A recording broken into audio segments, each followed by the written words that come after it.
We're gonna go and explore an abandoned hospital. Is this real? Is this happening?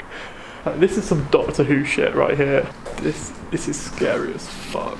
Yeah? It's crazy. Okay, I will leave you. Okay, Goodbye. Bye. So we're just waiting for the tram now. There it is, looming in the background, the hospital that we've just explored. Oh, and here it is now. This is our tram. So here we are at Alexanderplatz. We're now away from the hospital, back into Central, made it back to civilization, got a pretzel, got a German pretzel. And this is the Berlin TV tower, which is really famous on the skyline. Now, you can pay and go up the TV tower, but this building here is a Radisson Blu hotel, which, if you watch my vlogs, you'll know that I encountered these in Lithuania and Latvia, and they normally have a sky bar which is free to get to on the top. So I'm going to see if the same formula applies here. We're going to try and sneak our way into the sky bar. Let's give that a go. God. Guys, we're foiled, 20th floor, we're so close. You need to tap a card to get in. I might bail this one. They seem to be on it, there's a lot of staff. There was a desk at the elevator that I had to sneak past to get in here. And now I can't get anywhere because I don't have a key card. Damn it, so close!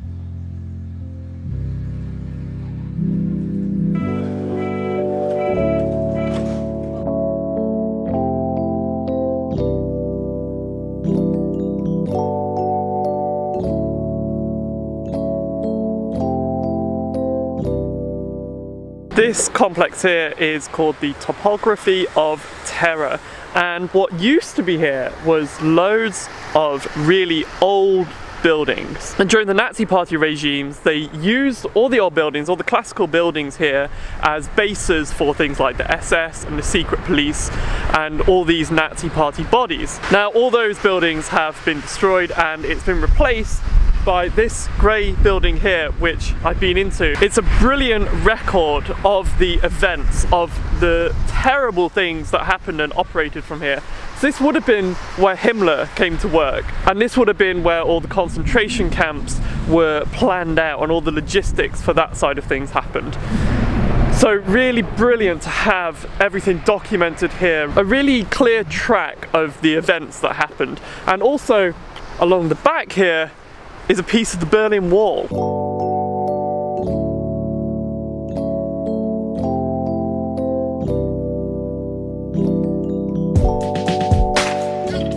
This is what would have been the basement of the secret police during the Nazi regime, and it still remains. The rest of the building's gone, but we're inside the basement of the secret police.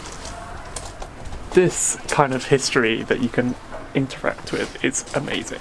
So here we are, crossing the Berlin Wall, and people died within living memory. People died trying to do that.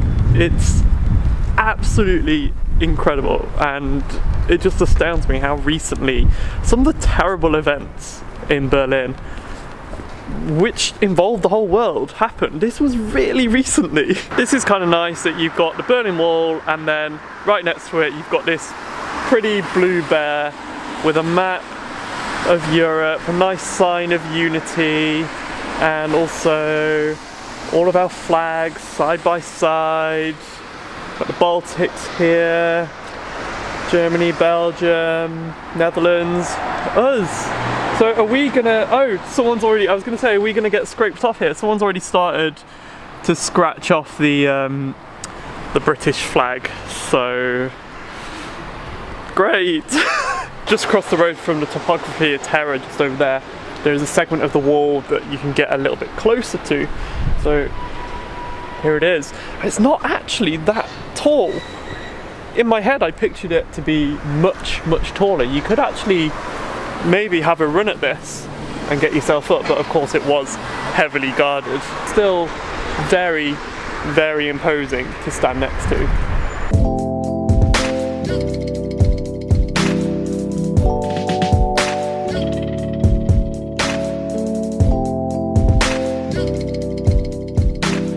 I'm here with Graham.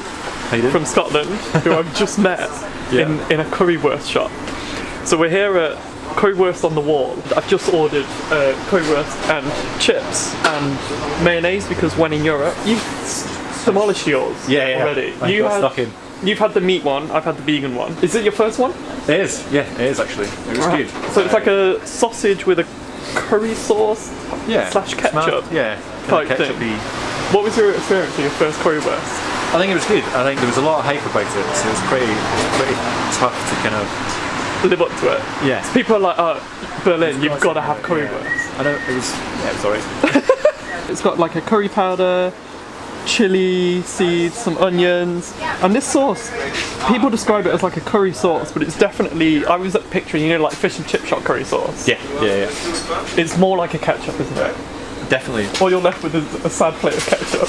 I know. Oh no, they give you some free bread as well, so I've actually... You got a bread in your pocket? I didn't know where to put it. Following on from the visit to the wall, or what remains of the Berlin Wall, we're here now at Checkpoint Charlie, the most famous crossing point from West Berlin and East Berlin, the Soviet powers. It's not exactly what I expected. It's a lot more touristy and a lot more tacky than I thought it would be, and it's just typical, isn't it, that this is the old US sector and what they've left behind. Souvenir shops, McDonald's. It's not that exciting on a practical level, but on a symbolic level, it's a pretty important place.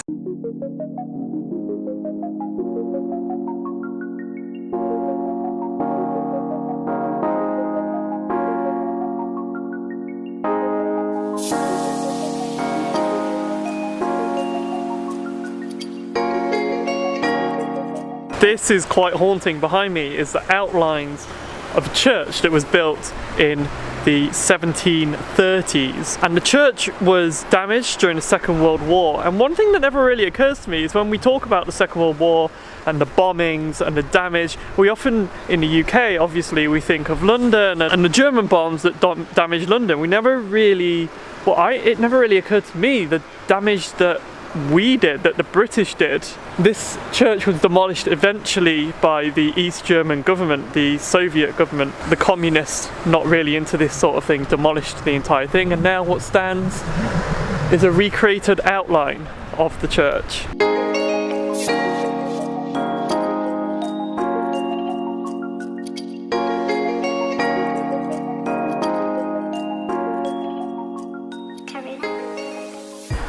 Now this is a brilliant piece of art, a whole sea of concrete blocks, and it is a memorial to the murdered Jews. And why it's a brilliant piece of art is because it's interactive. You can walk amongst it, you can touch it, you can feel it. Now my interpretation of it is immediately I look at it and I see gravestones. That's what I think. It looks like a graveyard, which obviously is in line with the theme, but also the stones get higher and lower, they're of different heights. So you'll see as we start over here, the stones are a lot smaller than me. The stones gradually start to get taller, and slowly I'm eaten. You're closed in the darkness, surrounded and powerless. And that's how it makes me feel. This is horrible. Walking down here, this dark pathway, closed in, it feels claustrophobic, it feels cold, it feels scary, it feels lonely. And that is why it's a brilliant piece of art, because it has managed to bring out all those emotions in me.